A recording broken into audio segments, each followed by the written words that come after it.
Doctor के बलात्कार और हत्या का मामला देश में अभी थमता नजर नहीं आ रहा है। डॉक्टर काम पर नहीं लौटे हैं, विरोध प्रदर्शन उनका जारी है और डॉक्टरों की सुरक्षा को लेकर के उनकी मांग लगातार मजबूत होती चली जा रही है। लेकिन आज हम जिस बात की चर्चा करने आए हैं, दरअसल वो ये है कि कोलकाता कांड में जो कुछ भी हुआ, सिलसिलेवार तरीके से आप क्या उसको जानते हैं? उसमें जितने भी बड़े सवाल हैं वो क्या हैं? जितने भी लोग सवालों के घेरे में हैं वो कौन कौन से हैं? घटनाएं जिस तरीके से हुई उनमें जो उलटफेर है वो क्या है? और इस पूरे कांड में जो संगीन सवाल खड़ा हो रहे हैं वो कैसे हैं? आज मैं आपको सिलसिलेवार तरीके से इस पूरे रेप एंड मर्डर केस को समझाने की कोशिश करूंगा। ऐसा कोई हिस्सा देश का नहीं है जहां गुस्सा नहीं दिखा हो, सड़कों पर लोगों ने उतर करके विरोध प्रदर्शन नहीं किया हो। शायद ही कोई ऐसा घर होगा जहां इस बात की चर्चा, इस कांड की चर्चा नहीं हुई हो। डॉक्टरों के भीतर एक अलग तरह का डर है। सुरक्षा को लेकर के वो लगातार गुहार कर रहे हैं। कोलकाता हाई कोर्ट से लेकर के सुप्रीम कोर्ट में डॉक्टरों की सुरक्षा पर बड़े बड़े सवाल उठे। कई जलते सवालों पर हम लगातार चर्चा करते रहे हैं और केस की जो गुत्थी है वो अभी सुलझी नहीं है, अलबत्ता वो उलझी हुई है। सीबीआई जांच आगे बढ़ाती चली जा रही है, लेकिन जांच किस मोड़ पर है, उसमें क्या हासिल है, अभी तक आपको ये नहीं मालूम है। 22 तारीख को सीबीआई को स्टेटस रिपोर्ट सुप्रीम कोर्ट में सौंपनी है और 4 सितंबर को मर्डर एंड रेप मामले में कोलकाता हाई कोर्ट सुनवाई भी करेगा। एक तरफ सीबीआई की जांच और दूसरी तरफ आरोपियों को बचाने के लिए राज्य सरकार की कोशिश। मैं इसलिए कह रहा हूं क्योंकि राज्य सरकार ने इस पूरे मामले पर एक अलग से एसआईटी बना दी। जब सीबीआई जांच कर रही है, हाई कोर्ट सुप्रीम कोर्ट दोनों की निगरानी है, तो फिर आपने एसआईटी बना करके कौन सा बड़ा तीर मार दिया, किस खातिर? कोलकाता कांड में एक साथ उस कॉलेज का मैनेजमेंट, राज्य की सरकार और पश्चिम बंगाल की पुलिस, महिला सुरक्षा के पूरे तंत्र पर सवाल उठ रहे हैं और उन सवालों के घेरे में ये तीनों हैं। जो सवाल उठाए जा रहे हैं उसी में कोलकाता कांड की हकीकत है। इसलिए आज हम आपको इस पूरे कांड की, आप इसको कोलकाता का निर्भया कांड भी कह सकते हैं, इसमें जो चीज़ें जैसे चलती रही हैं, जो सुराग सबूत मिलते रहे हैं और जैसे जैसे मिलते रहे हैं, वो मैं आपको बताने समझाने की कोशिश करूंगा। पहले ये जानिए कि कोलकाता कांड के बाद देश के अलग अलग शहरों में प्रदर्शन किस हाल में है। इसलिए कि 9 और 10 तारीख के बाद से आज तक लगातार सड़कों पर प्रदर्शन चलता रहा है। आपे से बाहर लोग दिखते रहे हैं। डॉक्टरों की बिरादरी और जो मेडिकल पेशे से जुड़े हुए लोग हैं, सारे के सारे विरोध पर हैं। उस बर्बरता के खिलाफ जो उस टेनी डॉक्टर के साथ हुई और इंसाफ की मांग चल रही है। 10 तस्वीरें जो आप स्क्रीन पर देख रहे हैं, इस तरह की मैं आपको सैकड़ों तस्वीरें दिखा सकता हूं। ये तमाम अलग अलग शहरों की तस्वीरें हैं जो विरोध की हैं, गुस्से से बौखलाए डॉक्टरों की और मेडिकल पेशे से जुड़े हुए लोगों की। इन तमाम शहरों के नाम आप देख रहे हैं और ऐसे बड़े सारे शहर हैं: कोलकाता, देहरादून, बदलापुर, मुरादाबाद, पटना, चेन्नई, मुंबई, सूरत, दिल्ली, मध्य प्रदेश।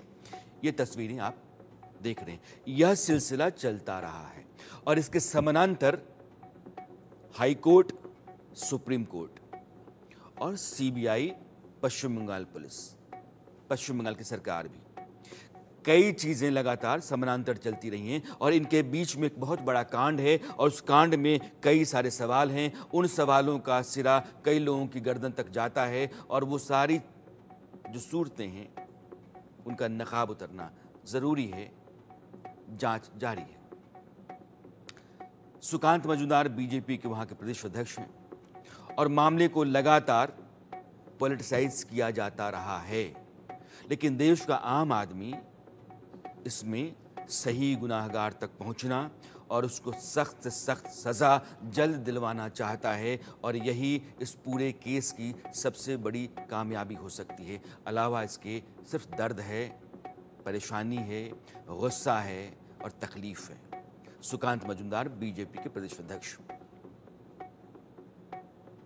कोर्ट का जो वर्डिक्ट आया सुप्रीम कोर्ट का, वो दर्शाता है कि कोर्ट का, भारत के सर्वोच्च न्यायालय का ममता बनर्जी के सरकार के ऊपर, पुलिस प्रशासन के ऊपर कोई फेथ नहीं है। इसलिए इमीडिएटली सीपी को हटा देना चाहिए, तत्काल अपने पद से हटा देना चाहिए। और दूसरी बात यह है कि ममता बनर्जी के राज्य में एक के बाद एक महिलाओं के ऊपर अत्याचार हो रहे हैं। आज भी आनंदपुर में एक घटना घटी है, तो बंद नहीं है। आरजी कर हुआ, उसके बाद वर्धमान में एक आदिवासी बच्ची के साथ उनको मर्डर हुआ। एक के बाद एक जो घटना घट रही है, ये दर्शाता है कि Mamata Banerjee has no control over the administration. So हमारी मांग है ममता बनर्जी को भी रिजाइन कर देना चाहिए। एक ही है, पुलिस मंत्री वही है, इसलिए उनको ही रिजाइन करना चाहिए। विवेक अग्निहोत्री जी हम लोगों के साथ हैं। विवेक जी, पहले तो ये आरजी कौर का बात कैसे बयान करेंगे? यानी शर्म से सर नीचा हो जाता है सुन के, और बड़े दुख की बात है जिस दानव की तरह एक बार्बरिक तरीके से किया गया।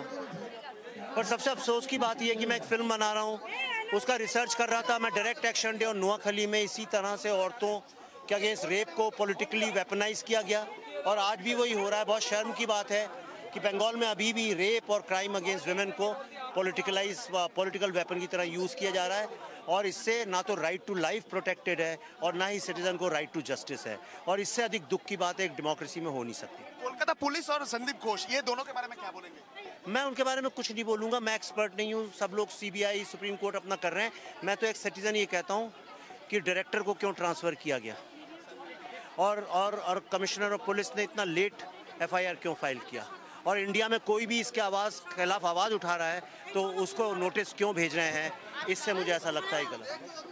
बस एकदम ही विवेक अग्निहोत्री जी की तरफ से भी कहा गया कि ये जो पूरा कोलकाता पुलिस और उसके साथ साथ संदीप घोष, ये दोनों के ऊपर दोनों को, संदीप घोष को क्यों ट्रांसफर किया गया और कोलकाता पुलिस ने इतना लेट क्यों किया, ये सवाल विवेक अग्निहोत्री जी की तरफ से भी उठाया गया। कैमरा पर्सन अमित धनुक के साथ रोनिक दत्तो, इंडिया न्यूज, कोलकाता।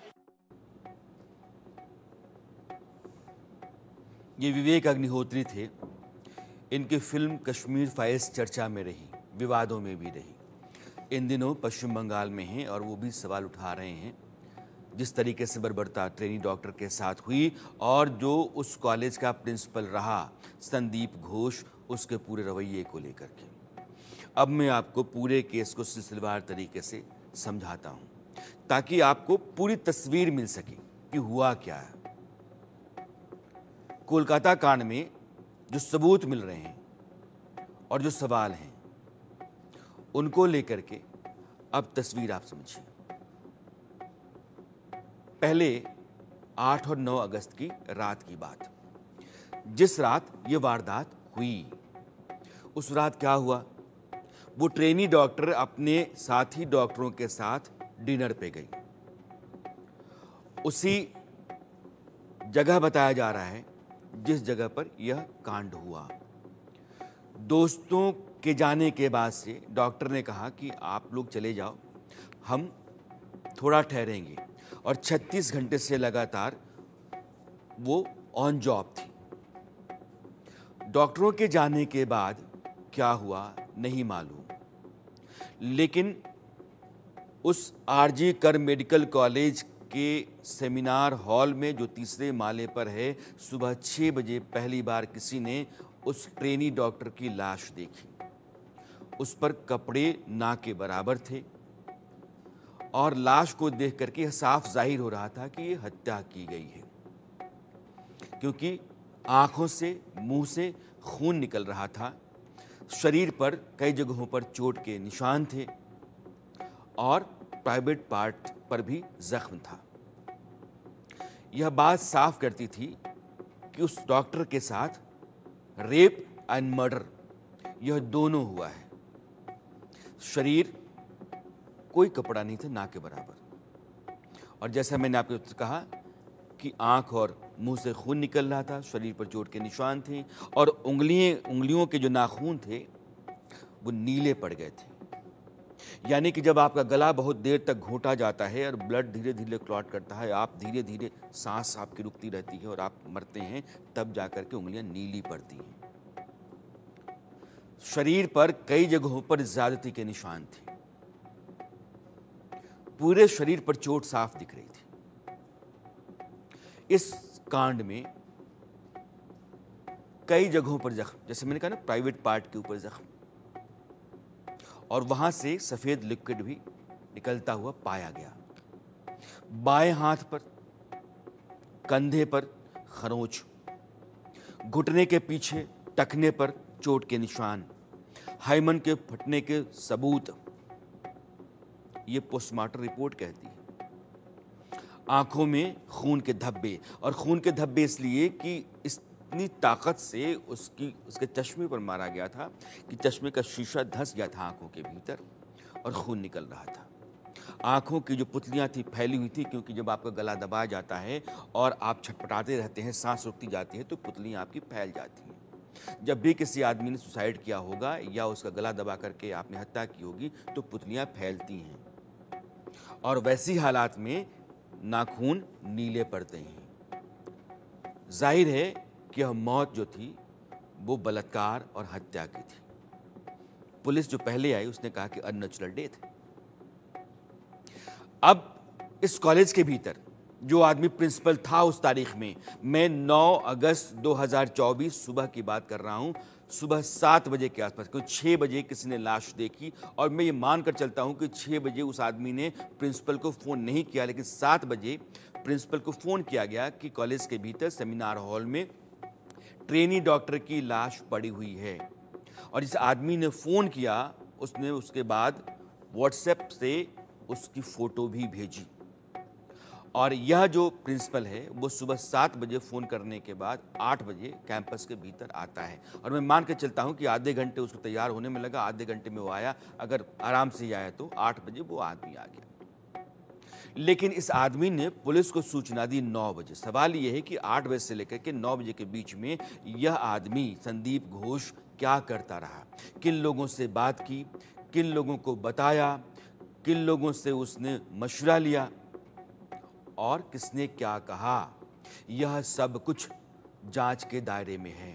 और इससे बड़ी बात यह है कि 7 बजे जानकारी मिल गई, उसके बाद से लगातार डॉक्टरों का, ट्रेनी डॉक्टर का, रेजिडेंट डॉक्टर्स का, सीनियर डॉक्टर्स का, नर्सिंग स्टाफ का, हॉस्पिटल के बाकी एम्प्लॉयज़ का उस सेमिनार हॉल में आना जाना, घूमना, कुर्सियां हटाना लगा रहा। और सबूत जो वहाँ थे साइट पे, क्राइम सीन जहाँ है, वहाँ मिटते रहे, अनजाने में से, लेकिन मिटते रहे। इस आदमी का पहला काम ये था कि उसको लॉक कराता, पुलिस को फ़ोन करता और उस जगह को सील करता, लेकिन इस आदमी ने ऐसा कुछ भी नहीं किया। फ़ोन भी पुलिस को 9 बजे करता है। इस आदमी से सीबीआई लगातार पूछताछ कर रही है, और पूछताछ के लिए वाजिब कारण हैं। पिछले 5-6 दिनों से लगातार सवाल हो रहे हैं, और माना यह जा रहा है कि यह आदमी कोऑपरेट नहीं कर रहा है, सीबीआई को भी बरगलाने की कोशिश करता है। इससे पूछा गया कि वारदात की खबर तुमको सबसे पहले कब मिली, घटना के बाद तुमने किन किन लोगों से बात की। हालांकि जो इसका एडीआर है, कॉल टू डिटेल्स रिपोर्ट है, जो सीडीआर हम कहते हैं, उसके जरिए भी ये बातें साफ होंगी। पूछा यह भी गया कि डेड बॉडी के लिए इंतजार क्यों किया, सेमिनार हॉल के पास रेनोवेशन क्यों। ये सवाल है कि जिस सेमिनार हॉल के भीतर डेड बॉडी है, उसी दिन इस आदमी ने सेमिनार हॉल के ठीक बगल में तोड़-फोड़ कंस्ट्रक्शन काम शुरू करवा दिया। अभी तक नहीं चल रहा था, लेकिन जब आपको पता है कि क्राइम सीन यहाँ है, यहाँ सब कुछ प्रोटेक्ट रखना बहुत ज़रूरी है, बगल में तुमने लोगों के आने जाने, मजदूरों और राजमिस्त्रियों के आने जाने के लिए रास्ता खोल दिया, और तुमने क्राइम सीन को और ख़राब करने की कोशिश की। इस आदमी पर गंभीर सवाल हैं, और सवाल ये भी है कि यह आदमी कैंपस के भीतर अंगों की तस्करी का धंधा करवाता, मानव अंगों की तस्करी का संदेह है, सवाल है।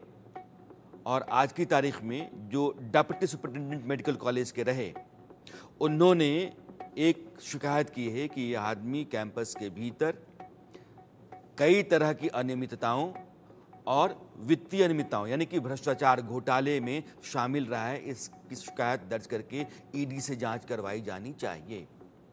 ये आदमी परीक्षा पास कराने के लिए पैसा लेता रहा है। जो लोग इसकी नहीं मानते रहे हैं वो स्टूडेंट्स फेल होते रहे हैं। लोगों को मनमाफिक तरीके से ड्यूटी पर काम कराता रहा है।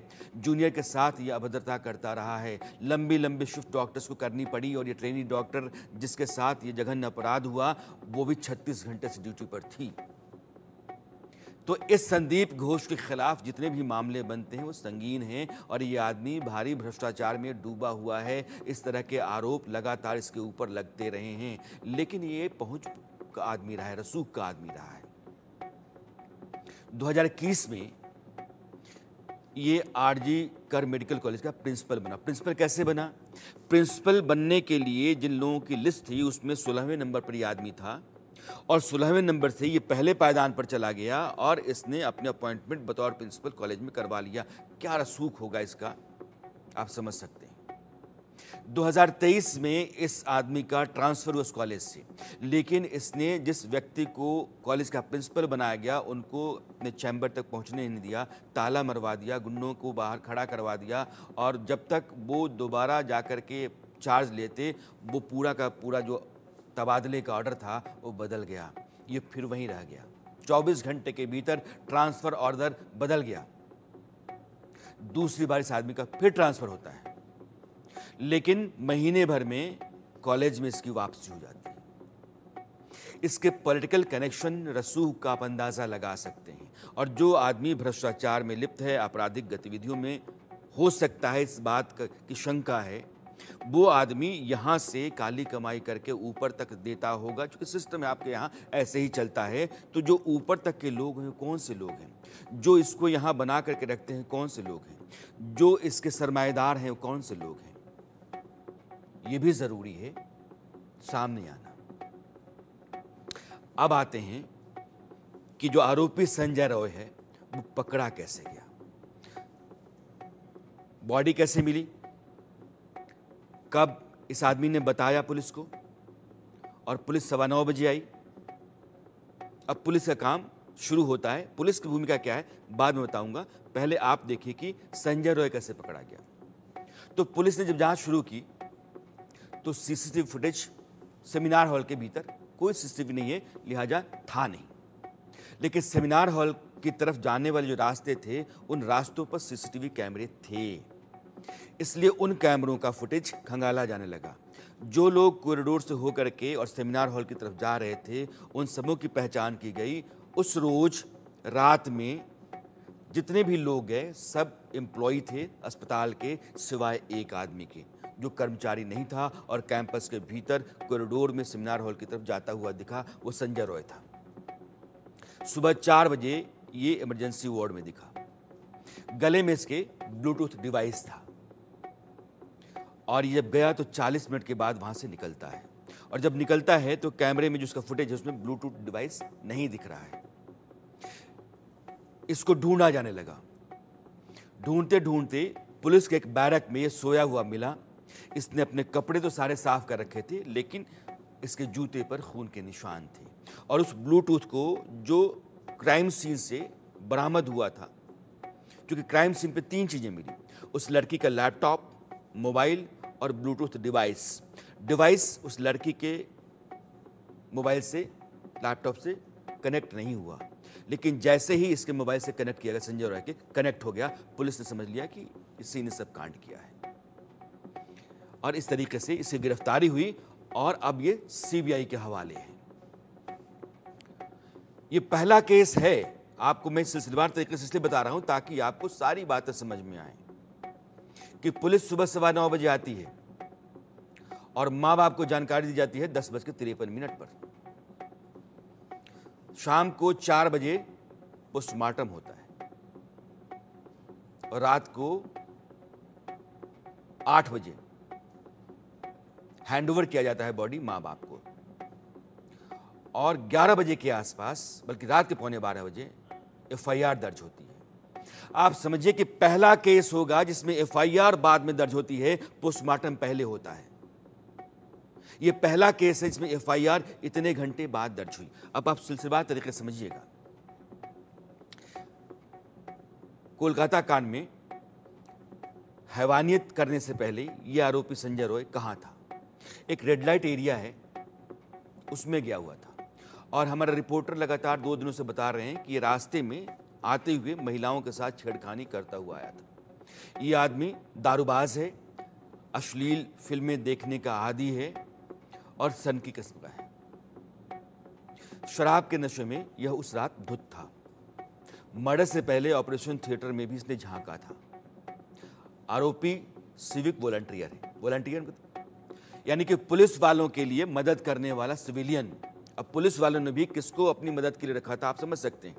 पुलिस वाले जब अस्पताल में आएंगे तो उनकी तीमारदारी के लिए जो लोग होंगे सिविलियन, उनमें से एक ये भी था संजय राय, जिस आदमी का पूरा का पूरा चरित्र 2म दर्जे का घटिया है, उसको पुलिस ने सिविक वॉलंटियर बना कर रखा हुआ है।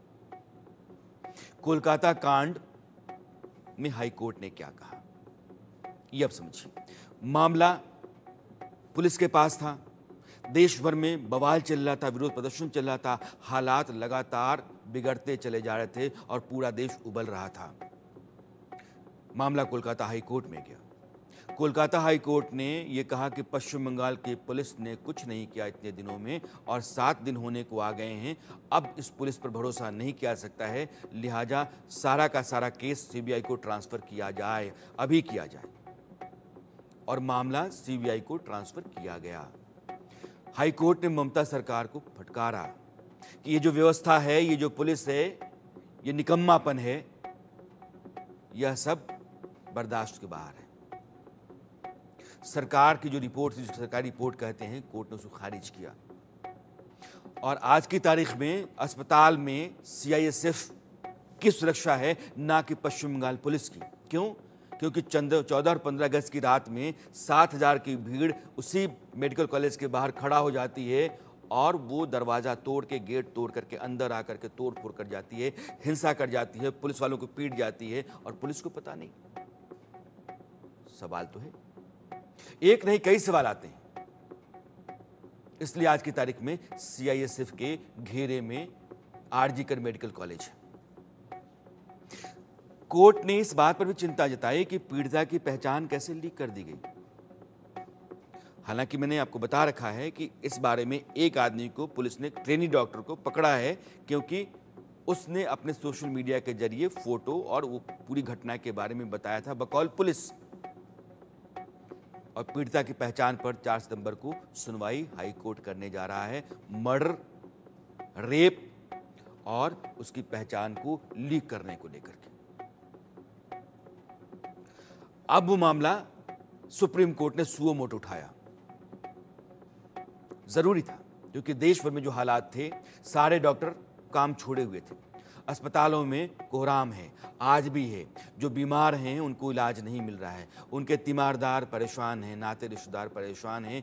और सुप्रीम कोर्ट ने ये कह रखा है डॉक्टरों को कि हमने आपकी सुरक्षा के लिए अब एक टास्क फोर्स बना दिया है। टास्क फोर्स की रिपोर्ट आएगी, आपकी सुरक्षा की गारंटी हमारी है, हम सुनिश्चित करेंगे आप काम पर लौटिए। बावजूद इसके डॉक्टर काम पर नहीं लौटे हैं। और सुप्रीम कोर्ट ने जब सुनवाई की तो उसने सबसे पहले कहा कि CBI आप 22 तारीख को स्टेटस रिपोर्ट दीजिए, क्योंकि 23 अगस्त को हम दोबारा सुनवाई करेंगे। ममता बनर्जी की सरकार पर सुप्रीम कोर्ट ने सवाल खड़े किए। अस्पताल की लापरवाहियां जिस तरीके से हुई और पुलिस ने जिस तरीके से लीपापोती की, यह सब सवालों के घेरे में है। घेरे में इसलिए है क्योंकि पुलिस वाला ही सुबह 10:53 के आसपास फोन करता है लड़की के माता पिता को, कहता है कि आप जल्दी आ जाइए। माँ फोन उठाती है, आपकी बेटी की तबीयत बहुत बिगड़ गई है। माँ परेशान हाल दोबारा फोन करती है तो पुलिस वाला कहता है कि आपकी बेटी ने खुदकुशी कर ली है, और कहता है कि मैं यहाँ का पुलिस वाला हूँ। जब परिवार भागे भागे आता है 12 बजे के आसपास, तो माँ बाप लगातार खड़ा होकर के अपनी बच्ची का चेहरा दिखाने, उसकी बॉडी दिखाने के लिए हाथ जोड़े रहते हैं, लेकिन 3 घंटे तक उनको बेटी की बॉडी नहीं दिखाई जाती है। दोपहर 3 बजे बॉडी दिखाई जाती है। इस केस को आप समझिए।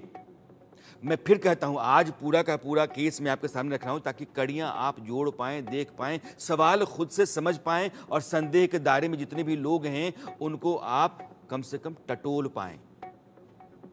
6 बजे बॉडी दिखती है, 7 बजे प्रिंसिपल को फोन जाता है, 8 बजे प्रिंसिपल आता है, 9 बजे प्रिंसिपल पुलिस को फोन करता है, 9:15 बजे पुलिस आती है, 10:53 पर माँ बाप को फोन जाता है, माँ बाप 12 बजे आते हैं, 3 बजे दोपहर में माँ बाप को बॉडी दिखाई जाती है, 4 बजे पोस्टमार्टम होता है, 8 बजे रात में डेड बॉडी माँ बाप को दी जाती है, रात के 11:15 बजे FIR होती है। मैं फिर कहता हूं, FIR बाद में, पोस्टमार्टम पहले। तो कोर्ट ने कहा, सुप्रीम कोर्ट ने, ये सारी धांधली है, देर गर्दी है, क्या चलता है ये? सवाल कोर्ट ने पूछा कि ये जो प्रिंसिपल है जिसके कैंपस के भीतर इतना जघन्य अपराध हुआ, 4 दिन के बाद इसने इस्तीफा दिया है और अगले दिन आपने इसको पॉइंट कर दिया है। अब पॉइंट क्यों किया? किसी दूसरे मेडिकल कॉलेज का प्रिंसिपल आपने बना दिया। 3.5 घंटे बाद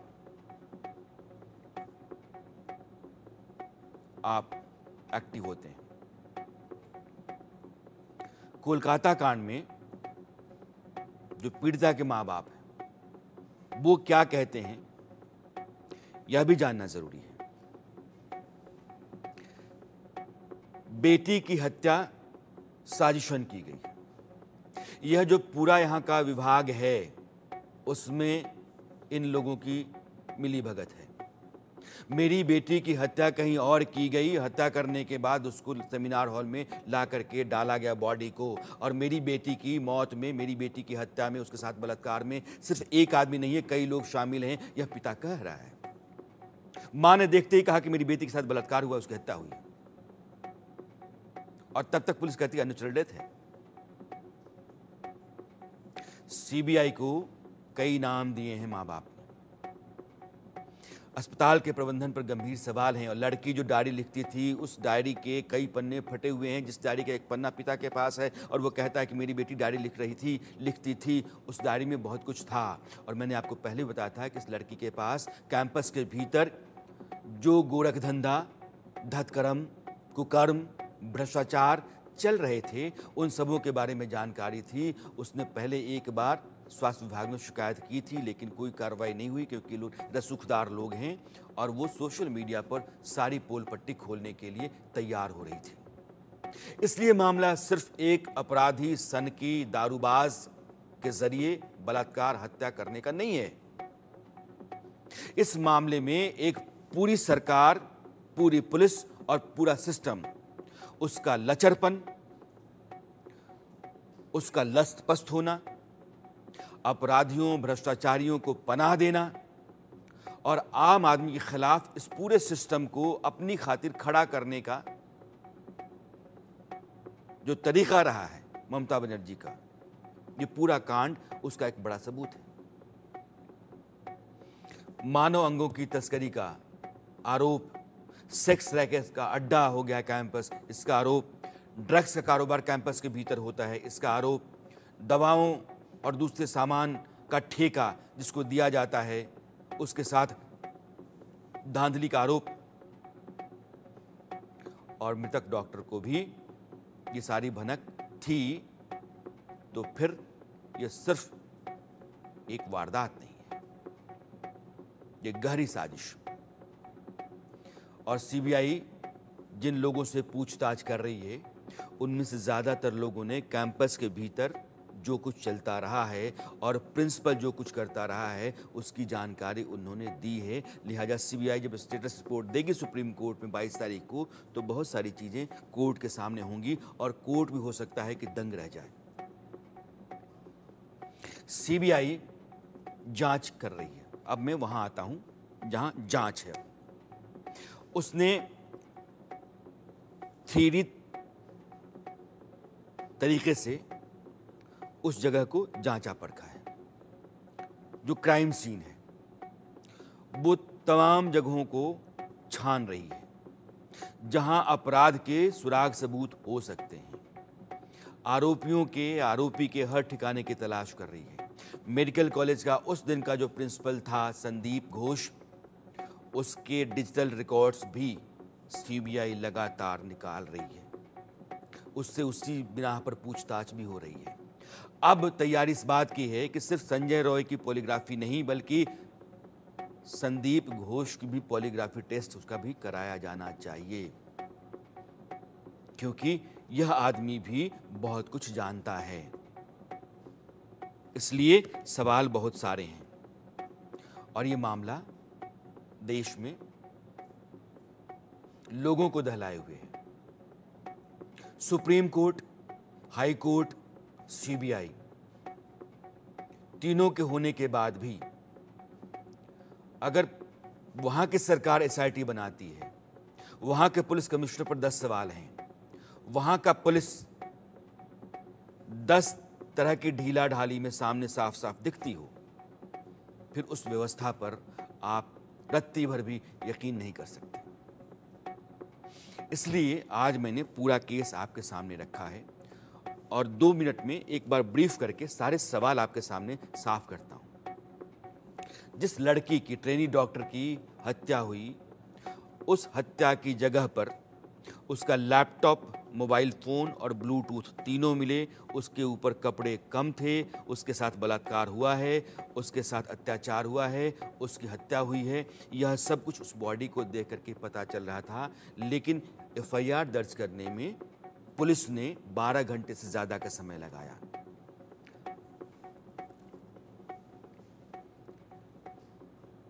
प्रिंसिपल कई तरह के सवालों के घेरे में है। पुलिस, सरकार, उनके ऊपर भी संदेह हैं। और ये कौन से लोग हैं जो वहां उस प्रिंसिपल को बनाए रखे हुए थे? कैंपस के भीतर कई तरह के कुकर्म धतकर्म चलते रहे थे, भ्रष्टाचार चलता रहा था और इस तरह की वारदात जब हुई है तब जाकर के पोल पट्टी के खुलने के आसार बने हैं। ये स्थितियां हैं। इस पर मेरी नजर लगातार है, इंडिया न्यूज की नजर लगातार है और यकीनन हम कह सकते हैं कि यह सिर्फ एक आदमी का किया हुआ अपराध नहीं है। इसके पीछे कई लोग हैं और कई लोगों के पीछे कई तरह के कुकर्म, भ्रष्टाचार, अपराध हैं और उस कुकर्म, भ्रष्टाचार, अपराध के बहुत सारे सिरे बहुत सारे लोगों तक जाते हैं जो ऊपर बैठे हुए हैं, जो खैरख्वाह रहे हैं प्रिंसिपल के। इसलिए जांच चल रही है और इंसाफ तक की लड़ाई चलनी चाहिए, जरूरी है।